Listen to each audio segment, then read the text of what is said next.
Rachel entered my life when everything seemed to have completely fallen apart. After the death of Miriam, my first wife, I was so consumed by grief that I couldn't feel anything else. My life at that time was like a gray mist, where each day passed without meaning, without purpose, without joy. I had thought I would never love again, never open my heart to anyone else. But then Rachel appeared. She was like a fresh breeze, a brilliant light shining into the darkness of my life. Rachel was much younger than me, but there was a connection between us that I couldn't explain. Her smile made me feel young again, made me feel alive, something I hadn't felt in a long time. Daniel, my son, had just finished college and returned home. He seemed happy to see me smiling more, to see my life becoming less clouded by the gloom I had been drowning in for so long. At first, everything was good. Rachel and Daniel naturally seemed to get along well. Family dinners were no longer heavy and awkward, instead. They were filled with laughter and lively conversations between the three of us. I thought that, finally, things were getting better. Rachel wasn't just helping me, she was making Daniel more open, too. But then, like a monster awakening from beneath a calm surface, something strange began to emerge. It started with very small signs. I remember one dinner when Rachel and Daniel laughed at something that seemed to belong only to the two of them, as if they were sharing a secret that I didn't understand. The casual touches, Rachel's hand on Daniel's shoulder, the way she looked at him, longer than necessary. One time, I came home earlier than expected and found them sitting in the kitchen, Rachel leaning against the counter, Daniel standing close by, and they were laughing and talking. Everything seemed too intimate. When I walked in, they fell silent in an odd way. The entire atmosphere shifted into an uncomfortable stillness, no words were spoken, but I could feel a tension in the air. I told myself I was overthinking it, that it was just my sensitivity. Rachel was my wife, Daniel was my son. Nothing could happen between them, right? But that feeling wouldn't leave me.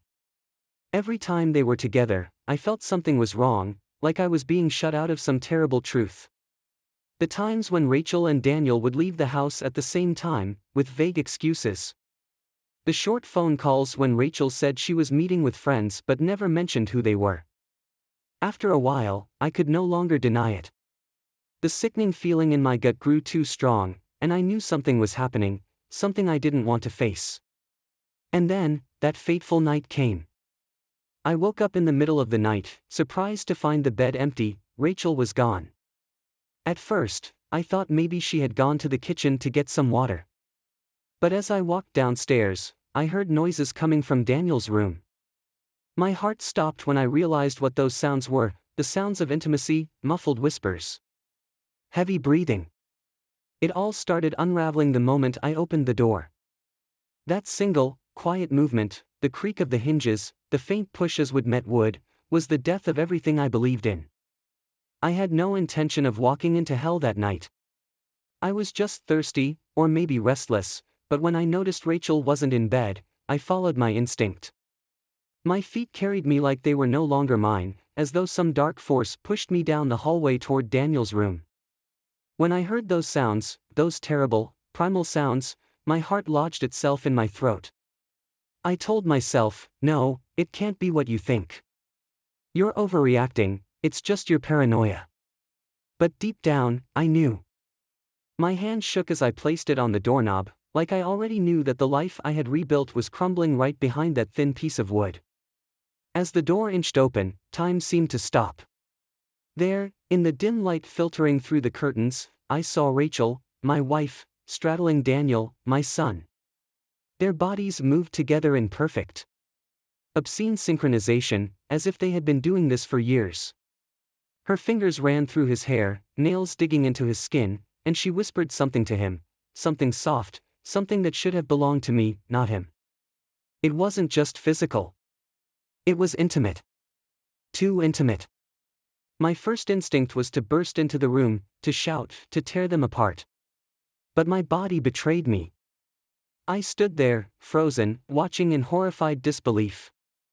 It was like a nightmare I couldn't wake up from, my legs locked in place, my lungs forgetting how to breathe.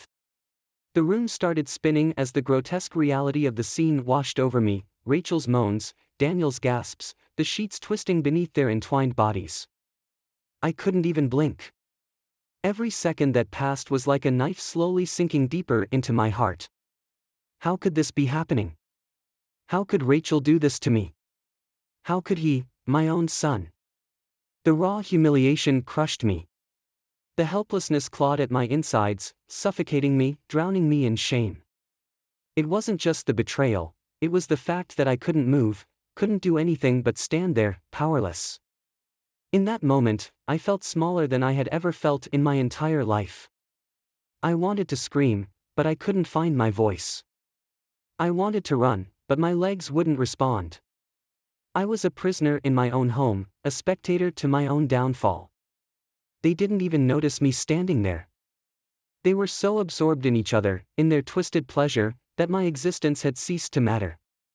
I felt like a ghost, invisible, utterly irrelevant. The obscenity of it all, the sickening debauchery right in front of my eyes, was too much. Rachel's soft murmurs of affection, Daniel's eager responses. It was like they were mocking me, tearing apart everything I thought I knew about them. About us. I had spent years raising Daniel, working countless hours to provide for him, sacrificing so much to give him a life I never had. And now, here he was, repaying me with this perversion. And Rachel, the woman I had trusted to help me heal after Miriam's death, was nothing but a liar. A manipulator, someone who had used my grief to worm her way into my life, only to betray me in the most horrific way possible. The humiliation burned, scalded me from the inside out. What kind of man had I become? What kind of father, what kind of husband, allows this to happen right under his nose? My heart pounded in my chest, threatening to burst. My mind screamed for me to do something, anything, to stop them. But I couldn't. I stood there, powerless, a pathetic shell of a man who had lost all control over his own life. I was nothing. Less than nothing. Rachel arched her back, a soft moan slipping from her lips, and I could feel my knees buckle. The grotesque, twisted scene was burned into my memory, seared into my very soul. I knew, in that instant, that I could never erase this from my mind. No matter how far I ran, no matter what I did, I would carry this moment with me forever. The shame, the helplessness, it was part of me now. And it always would be. Finally, I managed to back away. Stumbling like a man who had just been struck by lightning. I didn't dare make a sound. I didn't want them to know I had seen it, that I had witnessed the depths of their betrayal. Maybe I was too ashamed. Maybe I was too broken. But the thought of facing them, of hearing their lies, their justifications, was too much for me to bear. I wasn't strong enough. I wasn't anything enough. I made it to the front door and stepped outside into the cold night air, but even the fresh breeze couldn't stop the suffocating weight in my chest. My hands were shaking uncontrollably as I fumbled for my car keys. I climbed into the driver's seat and just sat there for a moment, staring blankly at the steering wheel, feeling the crushing weight of my humiliation pressing down on me. I couldn't go back inside. I couldn't face them. I started the car and drove, not caring where I was going, not caring if I ever came back. I just needed to get away.